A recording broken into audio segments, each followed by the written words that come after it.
are actually misbehaving and they are loads on to themselves because they are not reporting to anybody, including, Mr. Speaker, when can you qualify to be an NPR, and at what stage can you retire from being an NPR? And Mr. Speaker, getting them uniform. Mr. Speaker, in the areas where the NPRs are properly organized, Mr. Speaker, they're doing a fantastic job. We want to borrow from the rangers in some of the conservancies in the country, where they have properly organized rangers. In my visit to Laikipia last week, I visited a few of the conservancies, and I learned something about how they are properly organizing the rangers, Mr. Speaker, because they are part of NPR. And we would like to extend that to our NPR, Mr. Speaker. This will be a very important policy framework established by this administration that, Mr. Speaker, should take care of our NPR. And if we organize them well, I have no doubt in my mind that, Mr. Speaker, we will have better results from the NPRs operating across the country, including creating a camp for them. So I will be seeking, once I'm ready to come back, either to the committee, and I want to thank the committee because of their report again. The chair is here on the issue of banditry, because that issue was also captured so that we make sure we deal with it. Mr. Speaker, on the Kenya Police, Mr. Speaker, on the question of Honorable Kwenya, again, let me say in brief, Mr. Speaker, because there are other members who have asked where is the list, who is coming first based on the criteria I had announced earlier. Mr. Speaker, I'd like to say that we will provide that list maybe perhaps to you or through the committee so that we can all of us track it.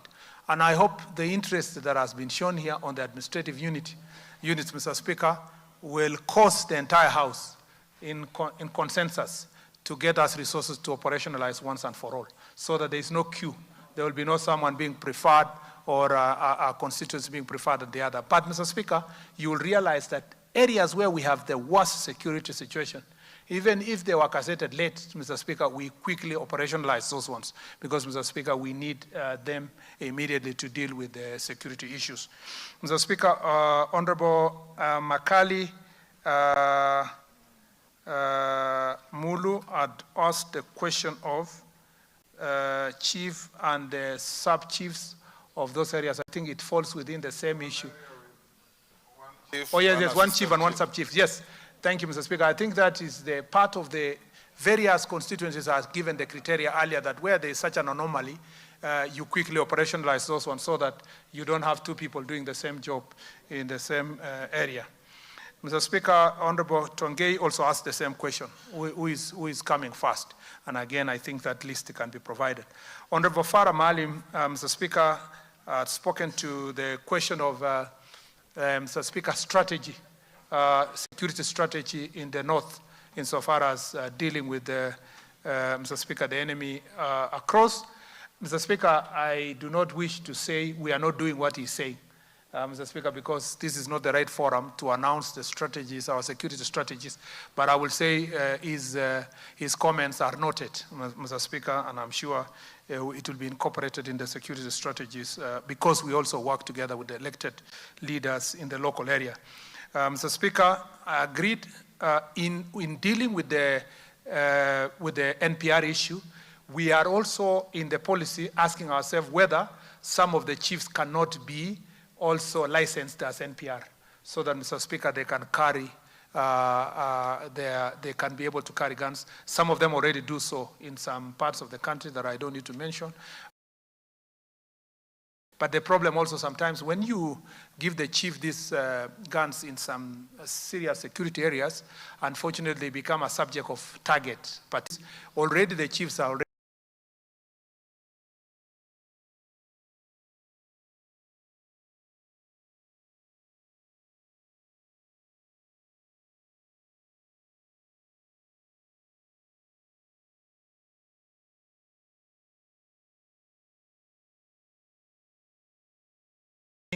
but we will be announcing this. The policy also talks to the question of NPR. Can you train them once, give them missions, and then leave them, or they should undergo refresher training, have been licensed to carry a firearm?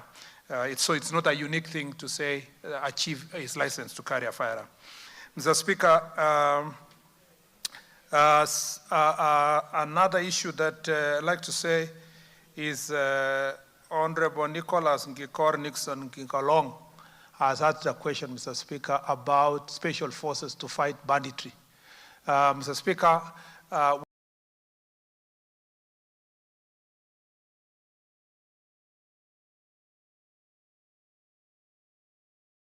need arises, Mr. Speaker, for that. You want, Mr. Speaker, or cattle rustling, which affects more than half of the country. If you were to create another special force,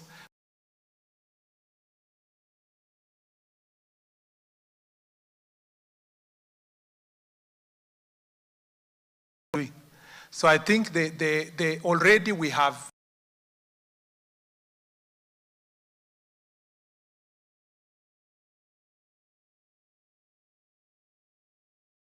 other special forces like the one for livestock, that is us too. Source the police. And Mr. Speaker, I request that we continue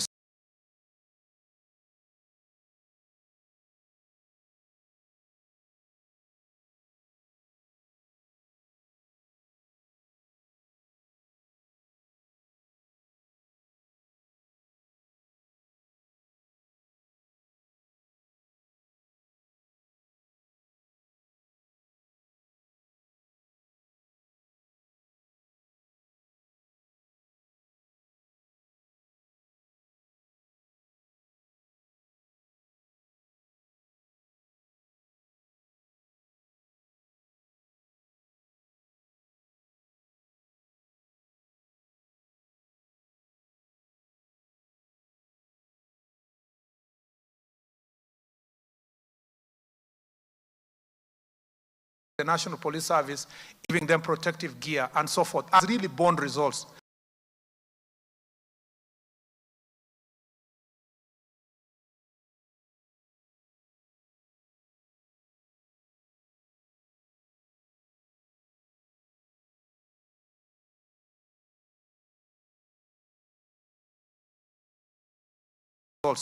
But this plan was to go on for 4 years. Mr. Speaker, in this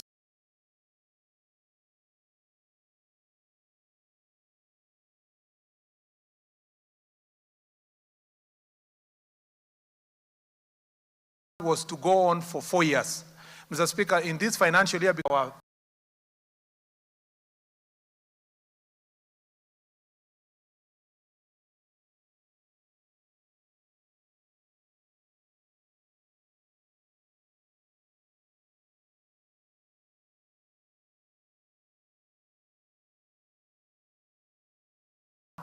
and Mr. Speaker, considering what's going consideration number one, and Mr. Speaker, considering what's going on in Samburu, administrative structure in the counties, and you know this.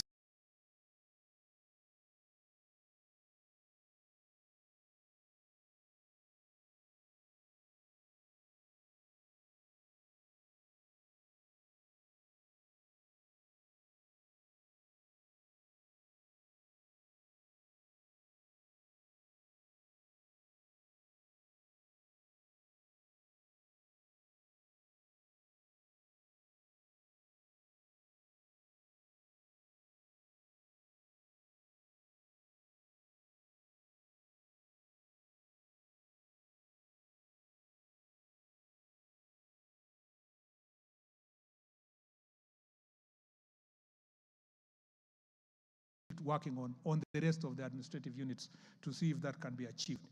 Mr. Speaker, I think this covers the same question of Honorable Amuha Mohammed she was asking on the NPR attack of the NPR. Again, Mr. Speaker, you know that these criminals from neighboring country target the NPR because they are targeting the guns and the ammunitions, Mr. Speaker.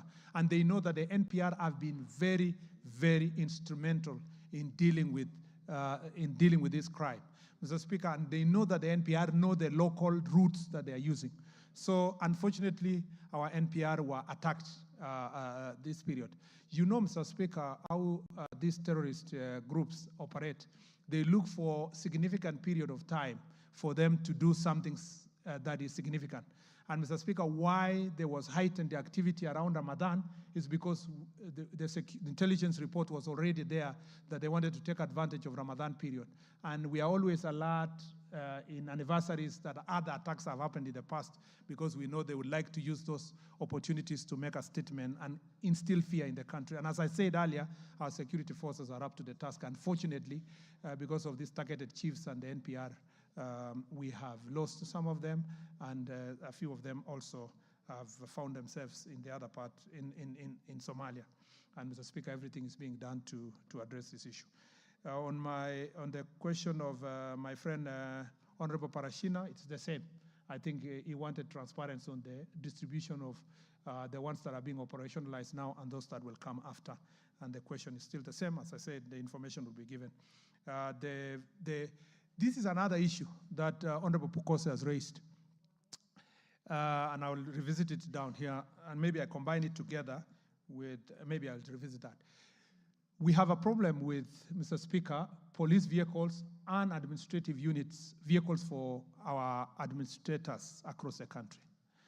And at the moment, there is an acute shortage, because as we continue operationalizing, there are chiefs that don't have motorbikes, there are SCCs that don't have a vehicle, they don't even have a motorbike, there are sub-county DCCs who don't have also vehicles, and so forth. Mr. Speaker, in the leasing program for the police, this applies also to the police officers. There are many police stations that don't have vehicles because either the leasing period ended or their vehicles were destroyed. For example, the case of Laikipia, the police commander's vehicle was banned by some people pretending to be protesting and making a statement that they are of a particular generation. Unfortunately, Mr. Speaker, they banned the vehicle of the county commander. The county commander now doesn't have a vehicle even to respond to issues of banditry because of that. There is a leasing program that we are working on with the Ministry of Treasury, and again we will bring this proposal to Parliament for the next financial year. Part of it needs to be supported to make sure that we increase the number of vehicles. We are targeting 5,000, so that some are given to our Ngao officers and some are given to the police stations. Again, we would like to see these police stations properly operating and having proper vehicles for proper response. With this equipment, as I said earlier, we will have a greater response. So, Honorable Pukose, we were hoping that by July, August, this leasing program would have worked and the vehicles be delivered, and I hope we will be able to do so that we increase mobility of our security forces. Honorable Hassan, I'm aware, and I'm sure we discussed with you the question of Majengo insecurity. Unfortunately, during an operation that was meant to flush out gangs that were dealing with drugs, that operation went wrong at some point, and 2 people lost their lives. The investigations are ongoing. Since I did not know you were going to ask this question now, I'd like to go back to the NPS, National Police Service, to find out exactly how far the investigation is and what has been done so far. But I was aware, and I'm still aware, that there was that incident of Kamkunji, and we want to work on it. But I want to thank Honorable Hassan for one thing, that in his constituency, one of the things we enjoy from his constituency is the Nyumba Kumi system, and the business community especially.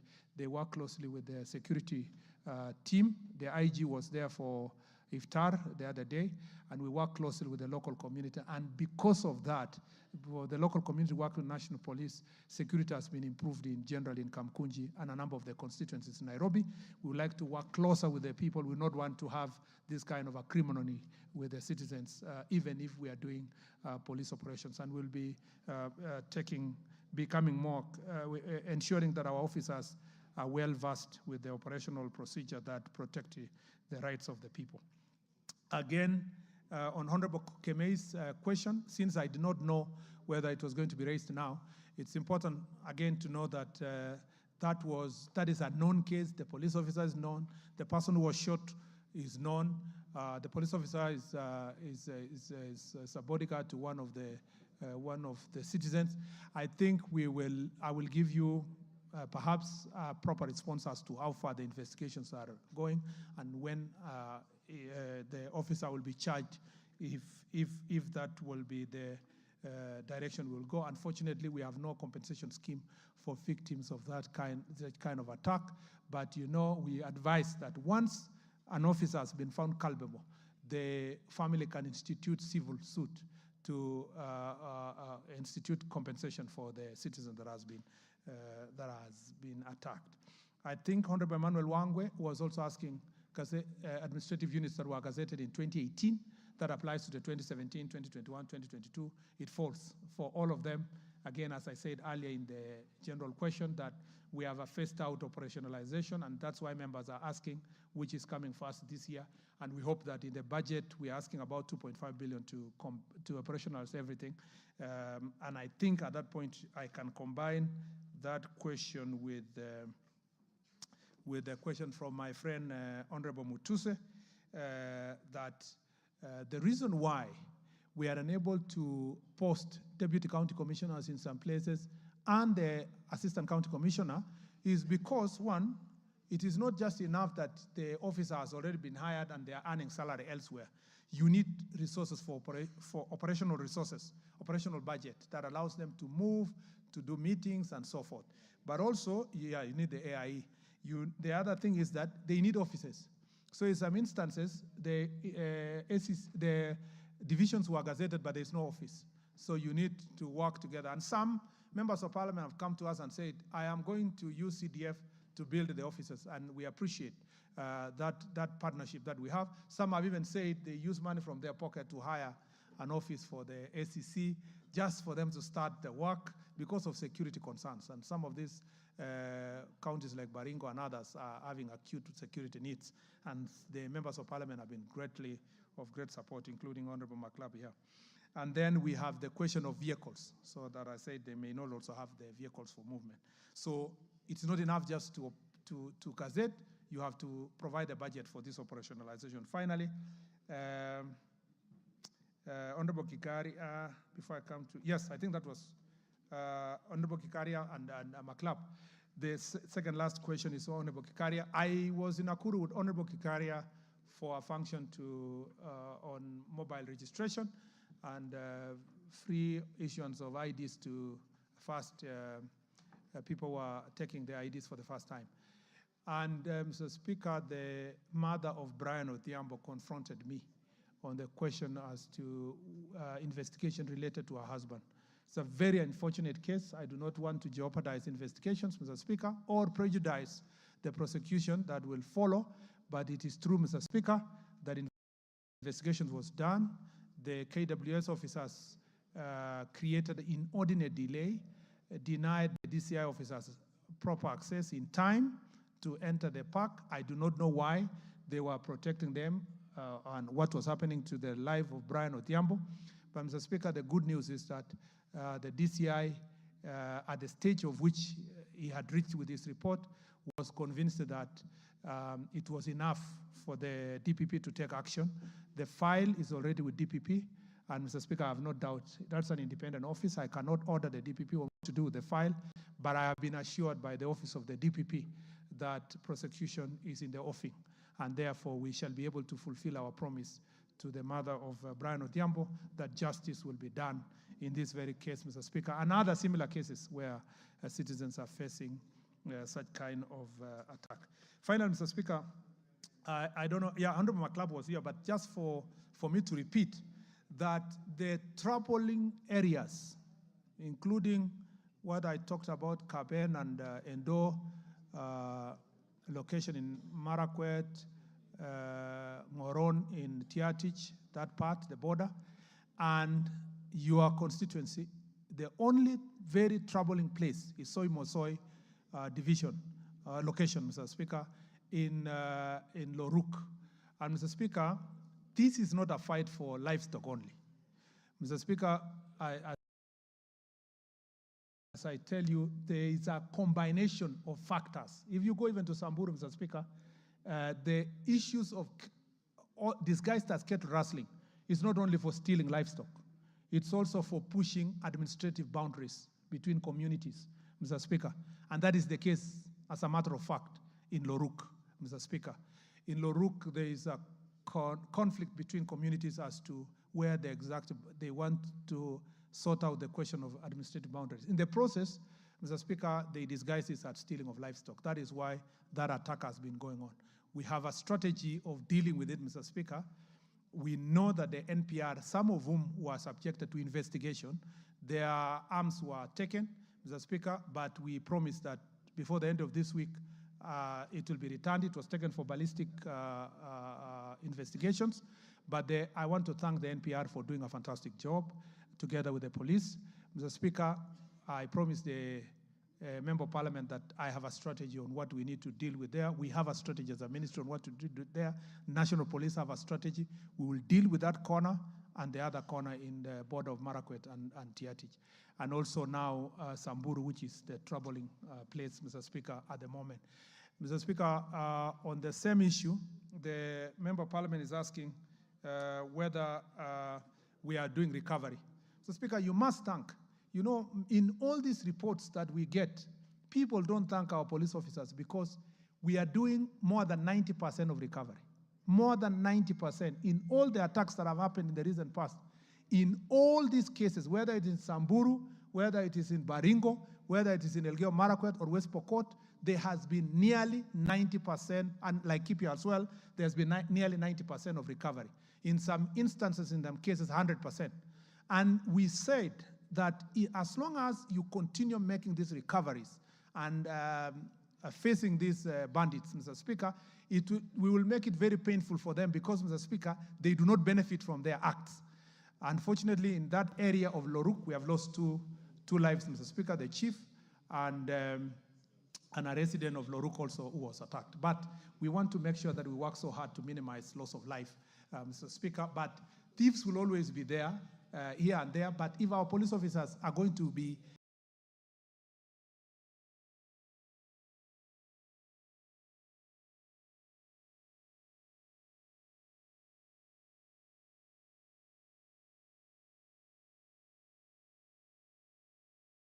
I didn't answer the Honorable Mandasi's question, no wonder. Yes.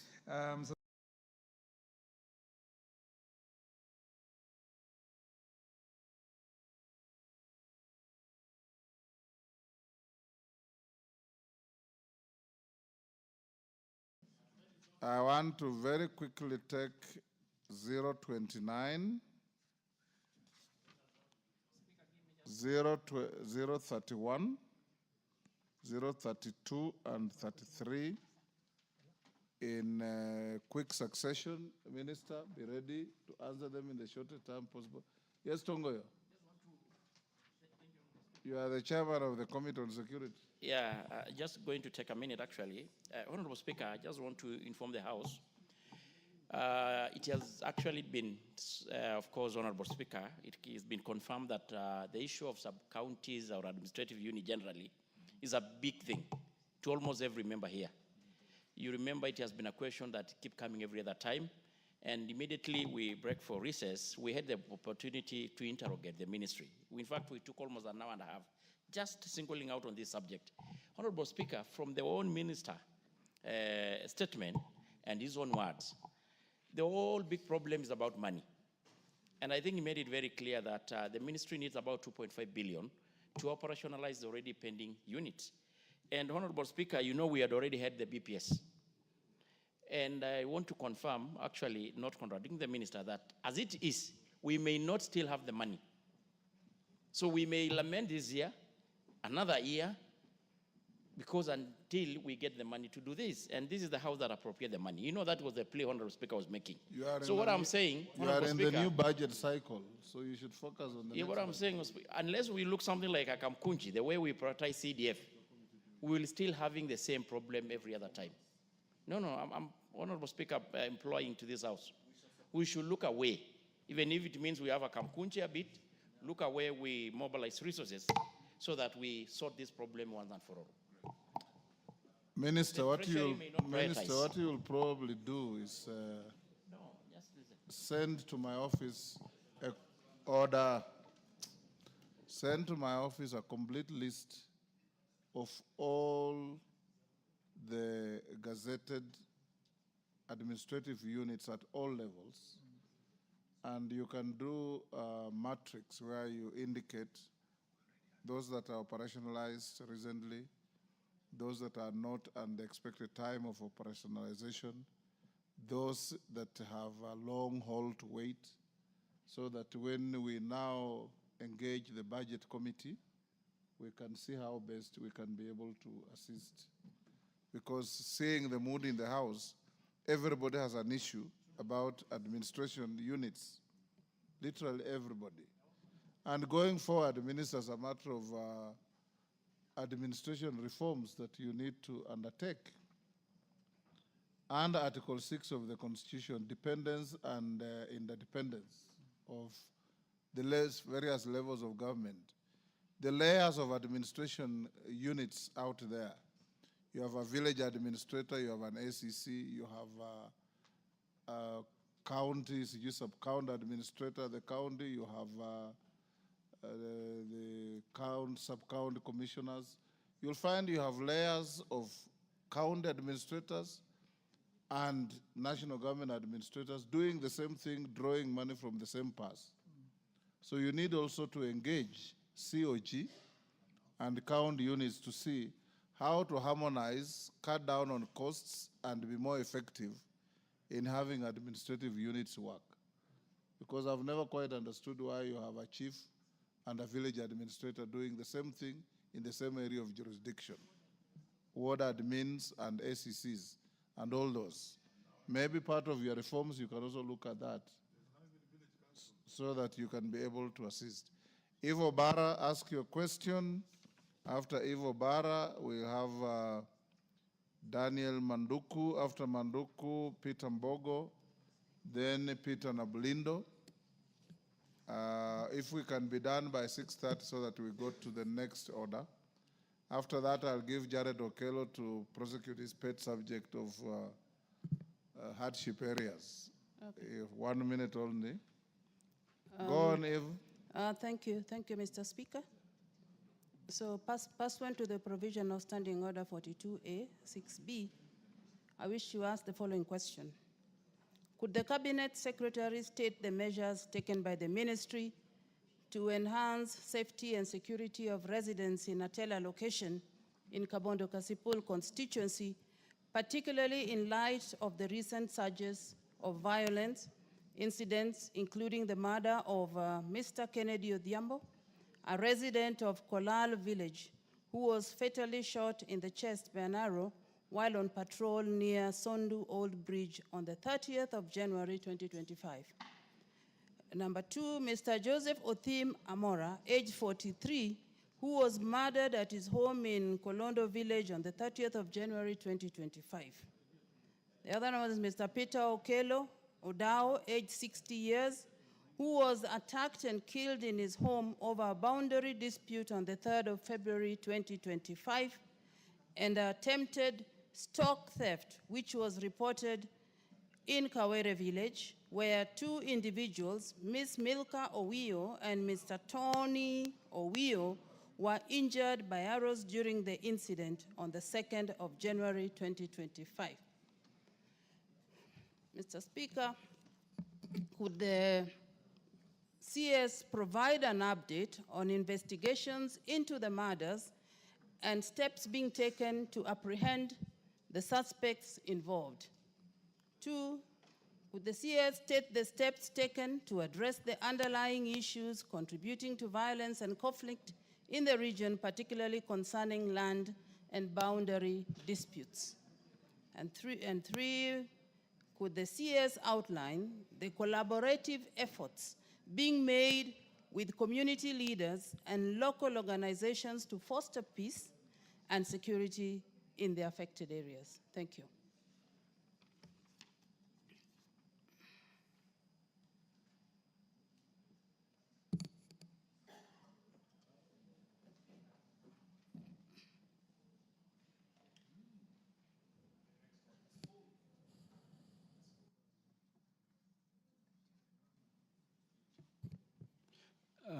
The next question.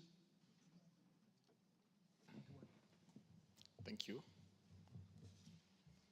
Could the Cabinet Secretary explain the status of gazettement and deployment of security personnel to Ichuni Police Station in Ichuni Ward, Nyaribari Masaba constituency, which is in Masaba South sub-county. 2, could the Cabinet Secretary please state the steps taken by the ministry to address the operationalization of the police station, considering that residents have to travel long distances up to Ramasha Police Station, which is at the end of the constituency, to access police services, leading to delays in addressing security concerns. Thank you very much.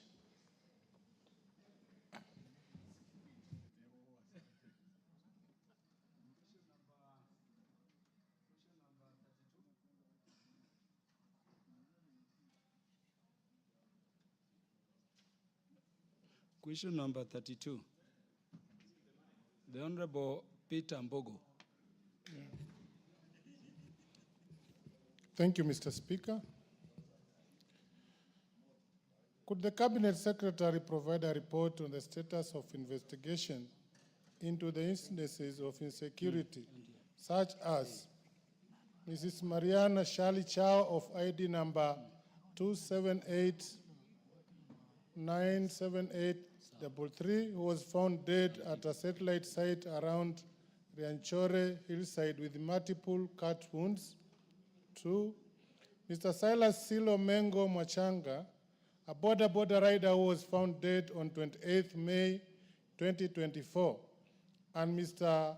Sylvans Mwanjala Mvoi of ID number 370-23429, who was attacked and severely injured on 2nd September 2024 within Sagala Ward in Taita Taveta County. Could the CS state the actions being taken to ensure the perpetrators of the crimes are arrested and prosecuted without delay? 2, could the CS outline measures put in place to curb insecurity in the region? Thank you, Mr. Speaker.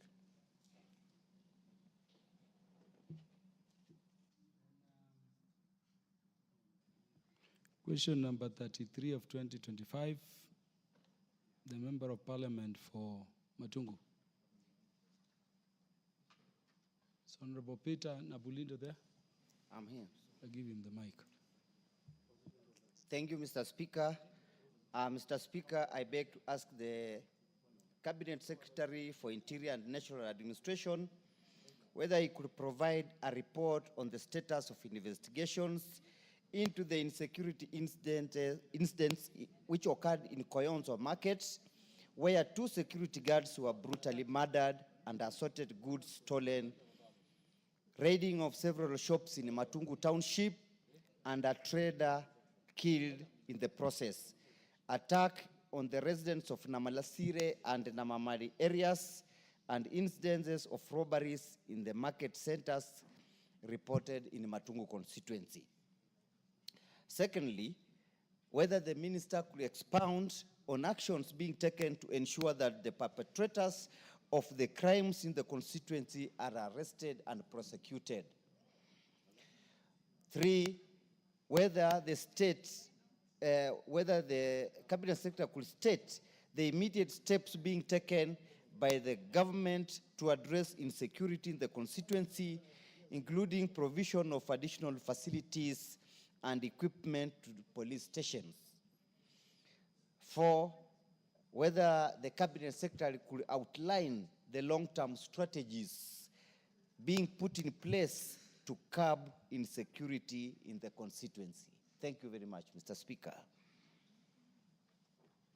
CS, we have moved that way because we have some urgent business to transact after this one. You may now respond. Thank you, Mr. Speaker.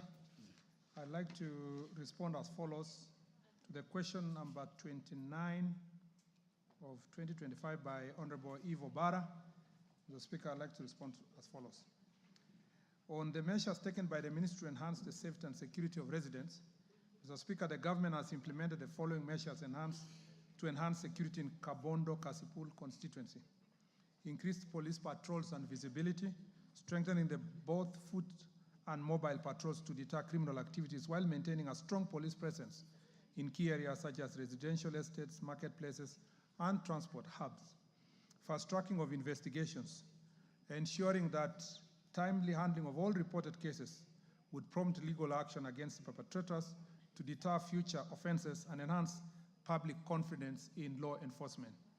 Enhanced crime reporting mechanism, encouraging the communities to share critical intelligence anonymously via Fichua DCI toll-free hotline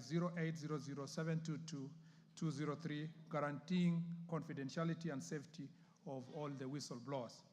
Mr. Speaker, number 4, revitalization of community policing committees, revitalizing inactive community police committees to strengthen collaboration between the police and the local community, promoting real-time information sharing and early detection of security threats. Cross-border community collaboration. The National Police Service has strengthened the cross-border community engagement to combat cattle rustling in the region that is a source of insecurity. This initiative enhances intelligence sharing and promotes peaceful coexistence between communities. Mr. Speaker, I have had this conversation with the governor of that county before, and I told him I don't understand why people who are residing and living together and everybody having a title deed should engage in cattle rustling. It is a practice that is found in corners, marginalized areas. I think this is something that really we need to deal with, because Kisumu is at the heart of areas that are fairly developed in the country. This is really an issue that still bothers me, and I'll be going with the honorable member to the ground to find out exactly why neighboring communities still steal livestock from themselves. And I hope the county governments can change also the breeds, so that, Mr. Speaker, we should not be having those ones that are running very fast and can easily be stolen and hidden there. Mr. Speaker, we have also community engagement. There is regular public forums, barazas, and this is where also community members, local leaders, elected leaders can help us in conflict resolution, and this is where I promise that we should have a baraza together among the communities. Regarding an update on the investigation into the reported murder cases, I wish to respond as follows.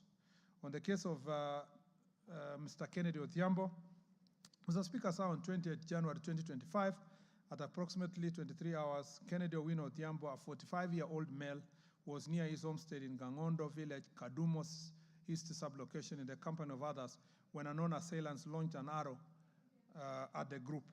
The arrow struck Kennedy Odhiambo on the right side of his chest, fatally injuring him. The attackers fled the scene and their identities remain unknown. For the following day, on 21st of January 2025, at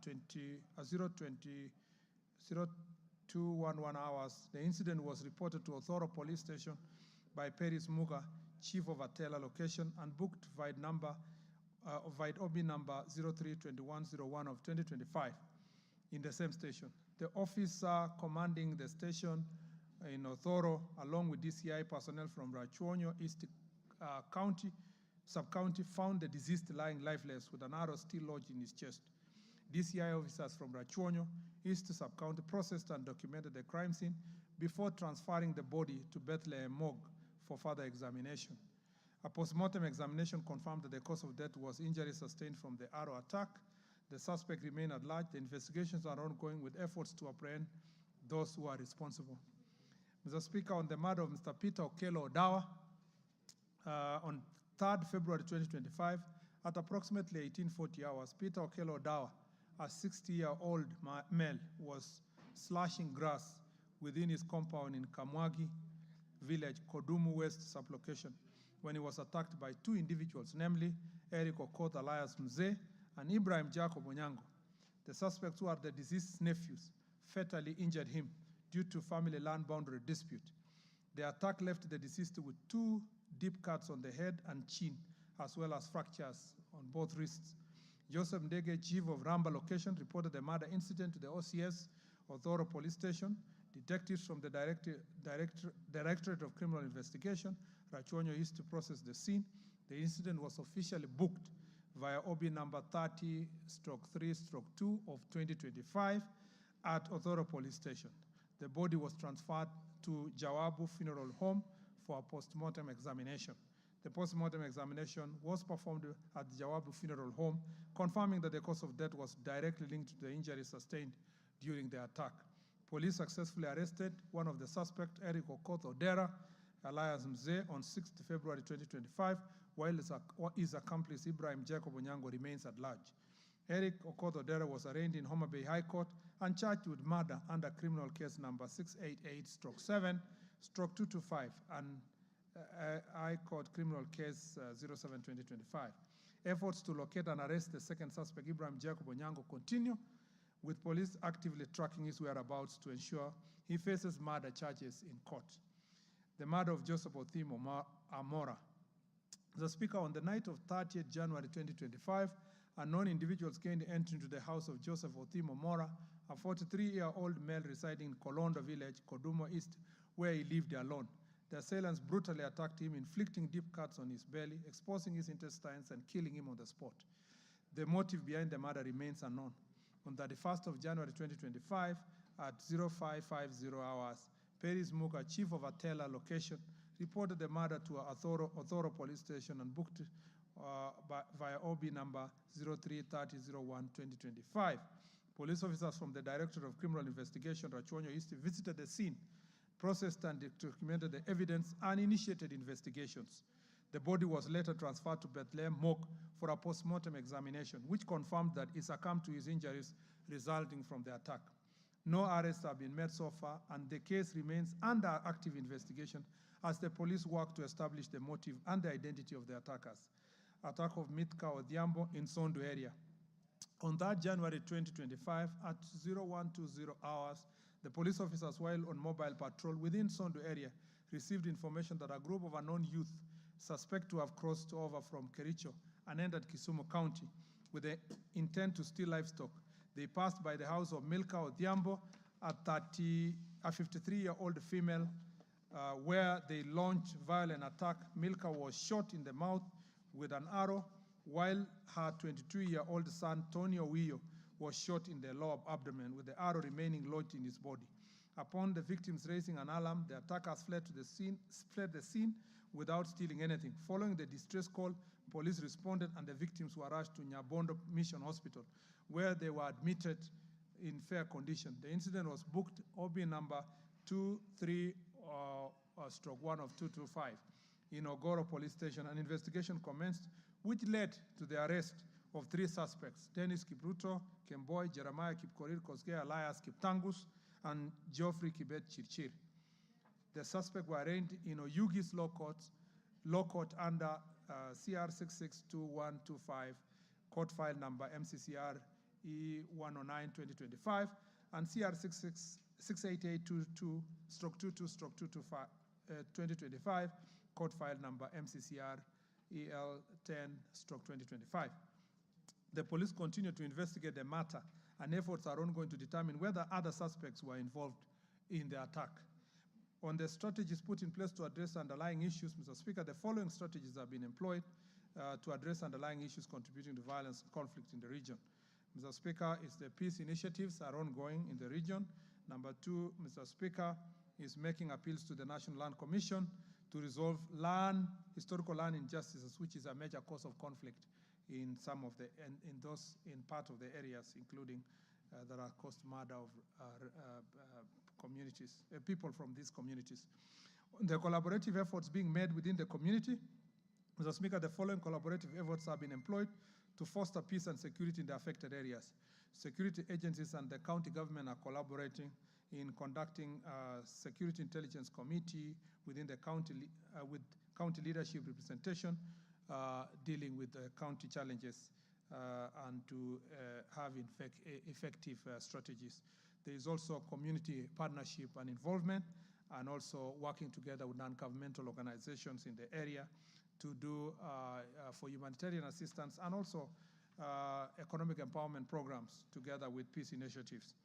Mr. Speaker, on the question number 31, which is by Member of Parliament of Nyaribari Masaba, Honorable Manduku. The Speaker, part 1 is on the status of gazettement and deployment of security personnel to Ichuni Police Station in Ichuni Ward. Mr. Speaker, Ichuni Police Station is a community-driven initiative developed in collaboration with the area member parliament to address security concerns in the area. The local police commander has been directed to submit their logistical and personnel requirements to facilitate the operationalization and gazettement of the station, so that the honorable member, Mr. Speaker, cannot be accused like another citizen who built his own police station. Mr. Speaker, whereas we appreciate the good initiative, we are now working to make sure that that is also operationalized, because that is on a light note. This is a community initiative together with the Member of Parliament. Number two, Mr. Speaker, regarding the steps being taken to address operationalization of the police station, Mr. Speaker, the National Police Service will be considering the following requirements for the establishment and operationalization of the police station. One, land ownership, confirmation of whether land ownership has been transferred to the service to avoid ownership dispute in the future. Two, personnel requirement. The local police commander has been directed to forward the number of personnel needed for the operationalization of the police station for consideration and deployment.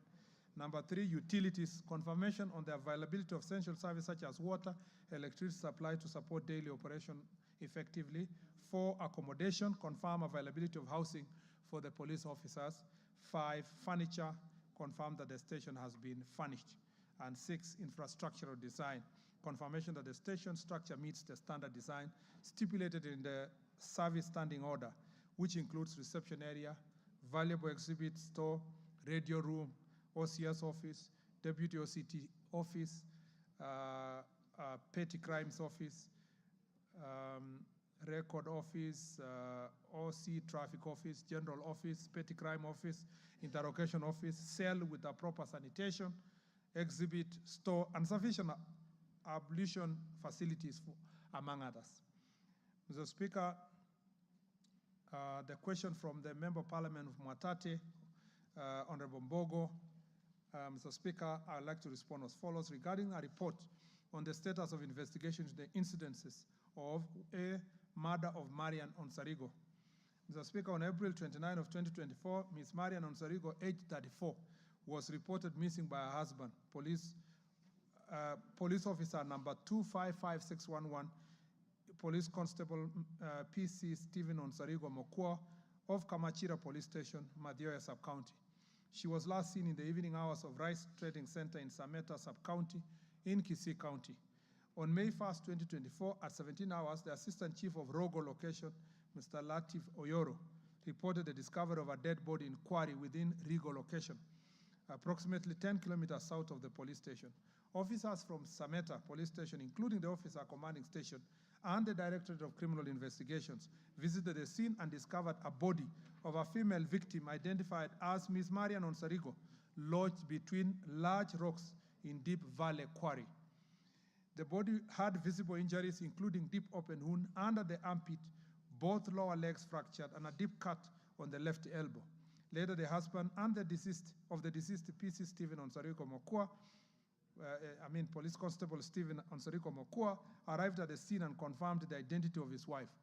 He stated that she had been missing since April 29, 2024, and he was only informed that afternoon about her death. The crime scene officers processed and documented the scene before moving the body to Lenmek Hospital morgue for further examination. The case is currently under investigation via the inquest file number 6 of 2025 by the Sameta Sub-County Criminal Investigation Officer, with no arrests made at the attempt. Murder of Ms. Silas Silo Mengo Mwachango. Mr. Speaker, on May 21st, 2024, Ms. Silas Silo Mengo Mwachango, a border rider, was found dead. The incident was reported at Voi Police Station, via OP number 15/1/5 of 2024, by a member of the public at approximately 5 p.m. The report indicated that lifeless body has been discovered at a sisal farm along Voi Mwatate Road, about 5 kilometers from the police station. Police officers responded to the scene, which was processed and documented. Preliminary investigation revealed that the victim had been hired by an unidentified individual who later attacked and fatally injured him before stealing his motorcycle. No arrests made at the moment in connection to the incident. The case remains under active investigation. Mr. Speaker, on the murder of Mr. Silas Sylvans Mwajala Mvoi, On September 3, 2024, a report was made at Voi Police Station under OB number 5, number 15/3 of /9/2024 regarding an attack on the Sylvans Mwanjala Voi, ID number 370234429. The incident occurred on September 2nd, 2024 within Sagala Ward, Taita Taveta County. The report was filed by the victim brother who stated that Mr. Mvoi, border rider, had been found unconscious by the roadside along the Mombasa-Nairobi highway. A good Samaritan rushed him to Moi County Referral Hospital in critical condition. Medical assessment revealed that he had sustained a deep cut on the head and chest injuries. Due to the severity of his injuries, he was later referred to Kilimanjaro Christian Medical Center in Tanzania for intensive care. Police officers from Voi Police Station responded to the scene, conducted documentation, and established that the victim had been robbed of his motorcycle registration number KMGN09G. The victim later succumbed to his injuries on September 9, 2024, while undergoing treatment in the same facility. No arrests had been made in relation to the murder, but Mr. Speaker, the case remains very active and under investigation by our police officers. On the actions being taken to ensure perpetrators are arrested and prosecuted, Mr. Speaker, the above murder cases remain under active investigation, with witness statements recorded to aid further inquiries. Members of the public who may have crucial information that could assist in identifying and apprehending the suspects have been encouraged to voluntarily report to the police. To ensure their safety, they may also provide information anonymously at the police station. Regarding the measures being put in place to curb insecurity in the region, Mr. Speaker, the following measures have been put in place. Again, increased police patrols and visibility, sustained the crackdown on the re-emergence of criminal gangs in the region. Mr. Speaker, as I stated earlier, in the All Coast region, we are doing massive operations to deal with gangs, resurgence of those gangs. Enhanced crime reporting mechanism, encouraging the community to share critical intelligence anonymously via Fichua Kwa DCI, hotline number 0800-722-203, while maintaining confidentiality and protecting whistleblowers. Mr. Speaker, revitalization of community policing committees is also one of the strategies, and community engagement. Finally, Mr. Speaker, is the question from Member of Parliament of Matungu, Honorable Peter Nabulindo. Mr. Speaker,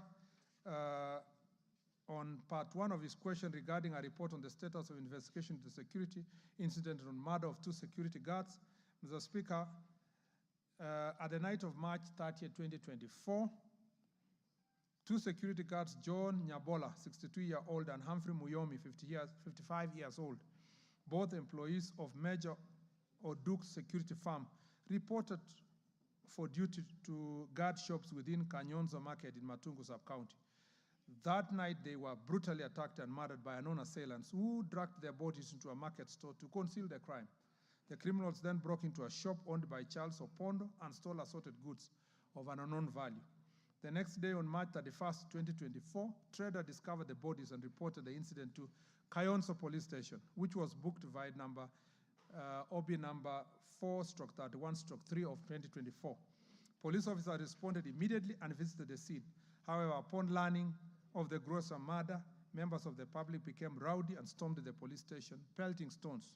In the chaos, that they partially burned a police vehicle, a Toyota Land Cruiser registration number GK056V, broke into the police officer house and stole property of an unknown value.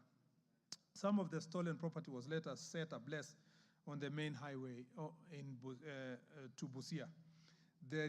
To restore order, reinforcement was called in, allowing police officers to document the scene and transport the bodies to Bungoma Hospital mortuary for preservation. A postmortem was conducted on 5th of April, where the pathologist confirmed that both victims had died due to the excessive hemorrhage caused by blunt force trauma. Following the investigation, the police file was forwarded to the Office of Director of Public Prosecution, Western Region, for perusal and advice. On November 12, 2024, the ODPP returned the file via letter reference ODPP KK/CAM/2/0002/2013, highlighting certain gaps that needed to be addressed. Subsequently, on December 5, 2024, 2 robbery suspects were fatally shot after engaging in a series of robberies in Matungu and neighboring sub-counties. on an AK-47 rifle with 13 rounds of 7.6 millimeter special ammunition was recovered, along with motorcycle that had previously been stolen from police officer in Butere sub-county who had been seriously injured during the robbery. Upon identification, the deceased suspects were confirmed to be Jack Machanja, 25-year-old, and Dan Philemon Anguch, 24 years old, both residents of Butere sub-county. Further investigation revealed that they were the same individual responsible for the murder of the two security guards at Kayonzo Market on March 31st, 2024. The recovered AK-47 rifle and ammunition have since been forwarded to the Director of Criminal Investigation, Forensic Ballistic Examiner for analysis. The case remains under investigation. The murder of Charles Mukwana. Mr. Speaker, on February 26, 2025, on approximately 21 hours, a robbery and shooting incident at Matungu Shopping Center was reported by Collins Okumu and recorded in the occurrence book OP of Matungu Police Station entry number 35/26/2 of 2025. The officer commanding station OCS Matungu, along with his team, responded to the scene.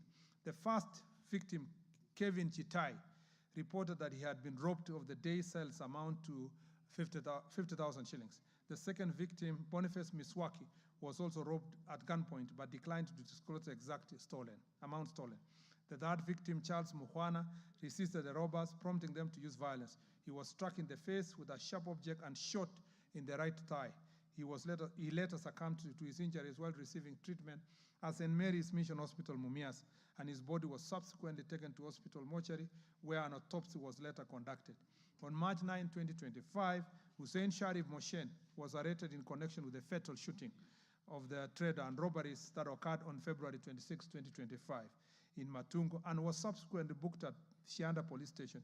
He was taken to court the following day, March 10, 2025, to answer the charges of robbery with violence. The case is pending before court. On the actions being taken to ensure the perpetrators of crime in their constituency are arrested and prosecuted, as you can notice, Mr. Speaker, and a good number of them have been arrested. In response to the escalating security in the region, a series of operations were launched aimed at identifying and dismantling the criminal syndicate responsible for terrorizing residents and business owners. These efforts led to the arrest and arraigning in court of key suspects. On March 10, 2025, a multi-agency security team apprehended 6 individuals linked to robberies in the area: Yusuf Ekumba Hashio, Sharif Musungu Chebi, Jafar Odongo Kirato, Muksin Okwalo, Gerald Joseph Khadima, and Abdallah Kubasu Nandai. During investigation, it was determined that Gerald Joseph Kadima was implicated in the murder of Simon Owoi Toloi, a case already pending before High Court in Kakamega. He was subsequently presented before court for a plea hearing on 20th March. You can notice, Mr. Speaker, these are people who are out on bail and then went again to commit murder a second time, robberies a second time. An identification parade was conducted on March 19, 2025, during which a witness, Linet Ingaisum Beach, positively identified Yusuf Ekumba Hachio, also known as Farouk, as the individual who had dispossessed her of her mobile phone. On March 25, 2025, Yusuf Ekumba Hachio was formally charged with robbery with violence under Section 29, as read in Section 296, together with Section 2962 of the Penal Code. The case remains pending before court. Regarding the immediate steps being taken to address insecurity in the constituency, it is the same, Mr. Speaker, to the other incidences I have read, which include issues to do with patrols and visibility, fast-tracking investigation, enhanced crime reporting mechanism through Fichua DCI, engaging the community. These are common across areas that we want to enhance matters of safety, Mr. Speaker. Regarding a long-term strategy being put in place to curb insecurity within the constituency, again the same. We want to work on the revitalization of community policing committees, sustain the crackdown on re-emergence of criminal gangs in the region. Mr. Speaker, Matungu is the constituency I talked about, Mr. Speaker, where some criminals are roaming around with elected and aspiring politicians, pretending to provide political support and cover. Mr. Speaker, we will sustain the operation. This is part of the operation. You saw the results is to deal with the robberies, but other, Mr. Speaker, is to deal with these gangs that are hiding behind political action and political support. And Mr. Speaker, Matungu and a few of other places in Western Butere, in Kakamega counties, and a part of Bungoma, and as I said earlier, spilling over to also Trans Nzoia. Mr. Speaker, they are notorious political actors who, Mr. Speaker, are hiring young people and inducing them to commit crimes and violence, especially in funerals. And we are not going to condone this behavior, Mr. Speaker. And as I said, if it leads to any elected or aspiring politicians, we will not hesitate to charge them in a court of law. Mr. Speaker, and let me use this opportunity to thank our police officers, because from the time I requested them to take this issue seriously. A lot has been done in that region, and we will sustain the operations, Mr. Speaker. Security agents and county government collaboration is also extremely important, and regional and cross-county cooperation working together to make sure that we deal with these issues in our country. So, Speaker, I beg to submit. Thank you, CS. Yes, I allowed you to proceed that way because there was satisfaction on the part of all the members who raised the questions as matters of concern. I have never seen any intervention from anybody. The Honorable Ivo Bara, you want to register your satisfaction or a clarification?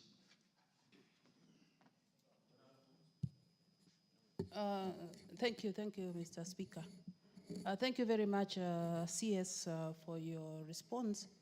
But I'd expected that you'd come up with a consideration for a stock theft special unit within the area.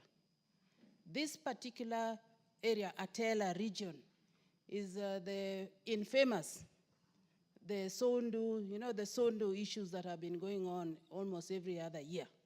This is the area that we have Nyakach, which is Kisumu. We have Homa Bay, and we also have Kericho. And the stock theft is just too much. And so please, can we have this special unit? And also, if possible, if you can have a patrol vehicle running around these three regions. This area is notorious, Mr. CS, and we need to do something to rein in the insecurity. Thank you. But otherwise, thank you very much for your response. That one does not require your further response, CS. The Honorable Peter Nabulindo. Mr. Speaker, first I would like to take this opportunity to thank the Cabinet Secretary for that detailed response. But as he had said earlier, he had already talked about Matungu even before I had put the question before the House.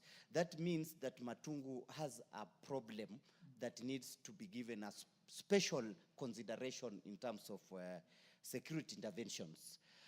But Mr. Speaker, I'm concerned about something that the minister actually said to the House, that he has sent some officers to the ground, that's in Matungu, to do some investigations.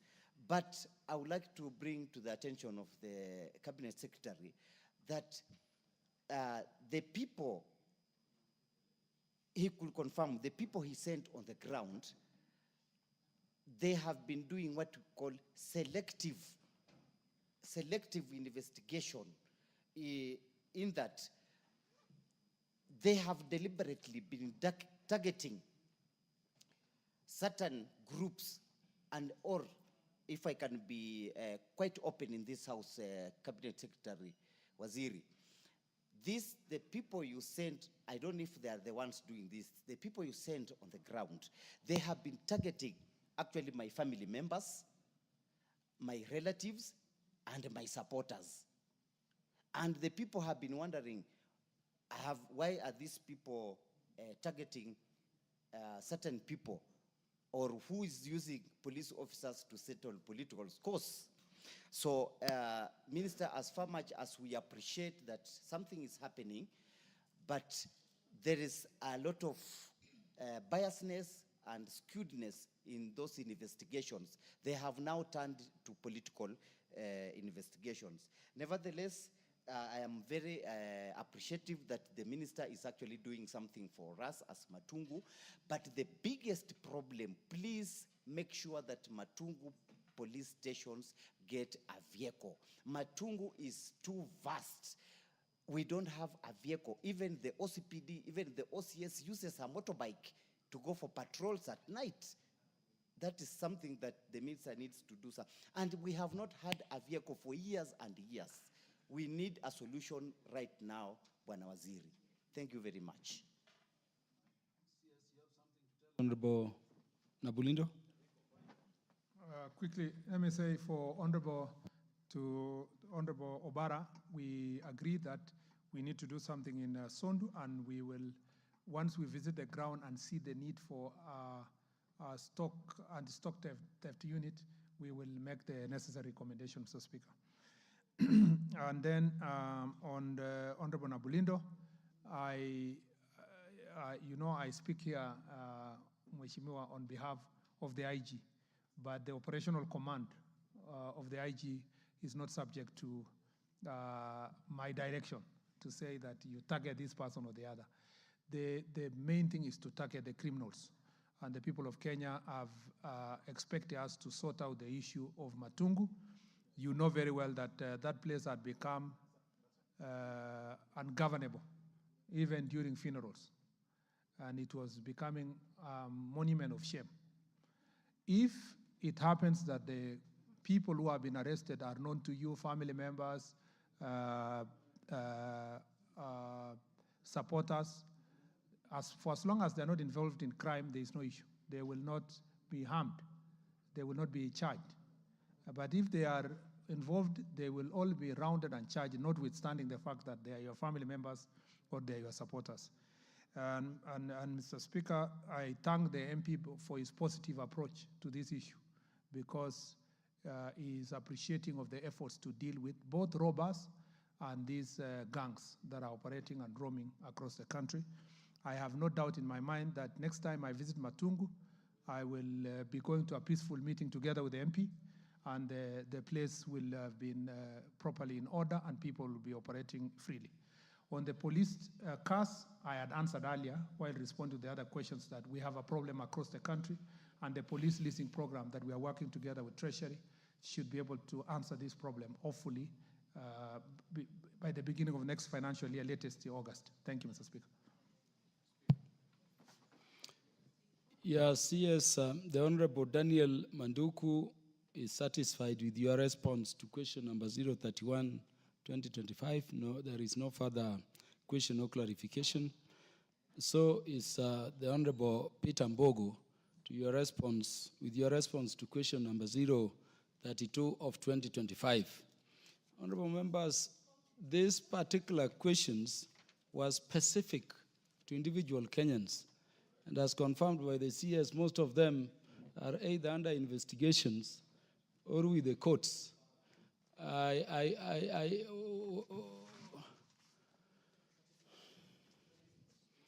We are done with the questions.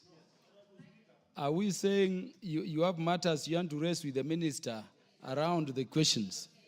I will allow only 3 of you 1 minute each because of the next business you have to transact. The Honorable Nzambia. Cabinet Secretary, you will indulge us. You can take the questions straight away so that they're addressed. Thank you, Honorable Speaker. I want to be very brief. Honorable Speaker, I had raised my concern a few minutes ago, and because the CS is here, my matter is not to be postponed. I think I need an instant answer. Honorable Speaker, I think Honorable CS, with your secretary there, you have my answer in your fingertips. I think I should leave home when I'm already certified, because it has been a wait matter. And this issue I raised in last year, and it has taken more than 6 months, Honorable Speaker. Thank you. Your matter was under which question? Honorable Speaker, question number 026, Honorable Speaker. You want to respond to it now, or we can create a forum for you and the member? Let us. Yes, I think the member is seeking further consultations, if I may, because I've answered it 3 times. To be very specific, this is a question of overlapping administrative units. The question is whether it is in Muka or Zawi sub-county. So it's very specific and requires specific consultations. So I think we can take it up with the MP out of this chamber, because this is the 3 or 4th time he's asking the same question. Honorable Zambia, there can be no better solution in terms of addressing that matter, knowing how that committee operates, than what the cabinet secretary is offering. When the cabinet secretary is discharged, please follow him and get arrangements in terms of how you can better address it. If it is not so addressed, bring it back to the Committee on Administration and Internal Affairs. And I can assure you, your speaker sits there, we will satisfactorily help you pursue it on behalf of, those other Kenyans. The Honorable Jared Okello.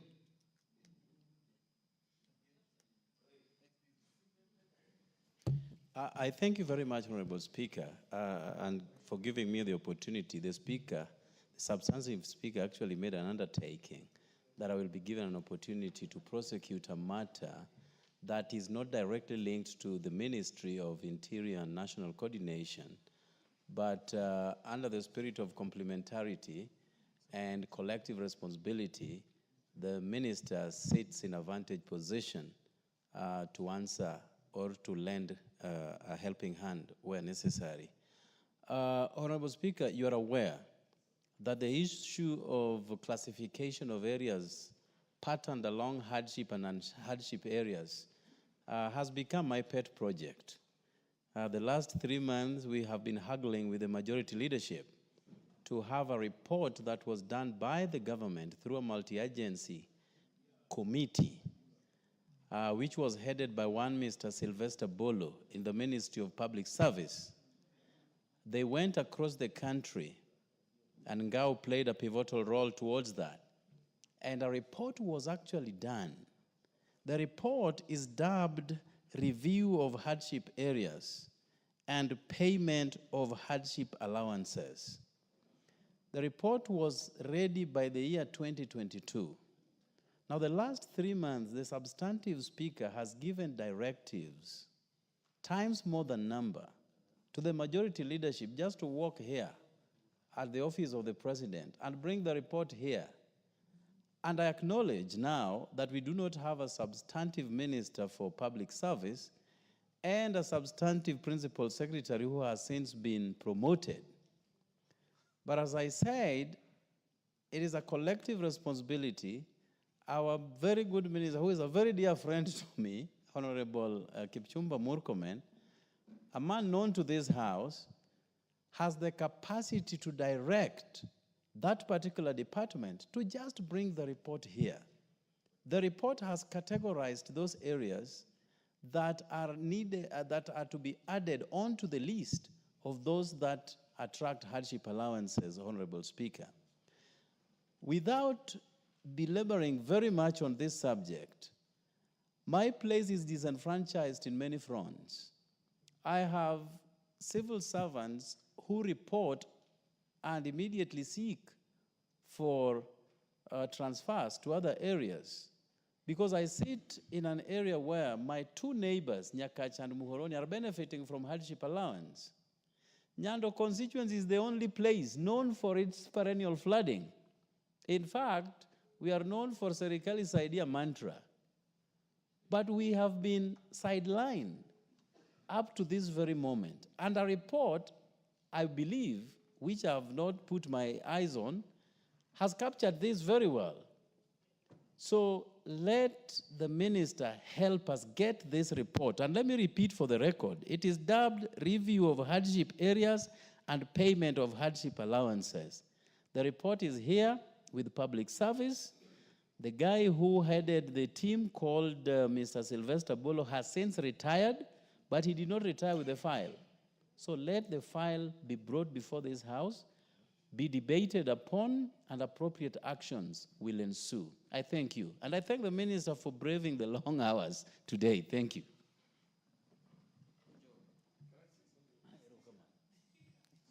Honorable Minister, does that fall within your mandate, and are you ready to respond to the question now? Mr. Speaker, I understand the struggle that Honorable Member is going through, my friend, Honorable Okello, and I sympathize with his position. And because we were involved in the report as a part of GAO, and because of the principle of collective responsibility, and considering that the next CS is still sitting in this House, Mr. Speaker, I would offer, under that principle of collective responsibility, to push for the release of that report. Part of the reason is because, Mr. Speaker, I have received also petitions from across the country, from teachers especially, who are posted to certain areas that they consider it hardship, yet they do not benefit from the hardship allowance. So I think I will speak to the relevant officers within the government to make sure that this is pushed in good time. And we can also take up this conversation with Jared out of this place. I hasten to warn him that should the report require heavy budgetary expenditure, then it may require again a relooking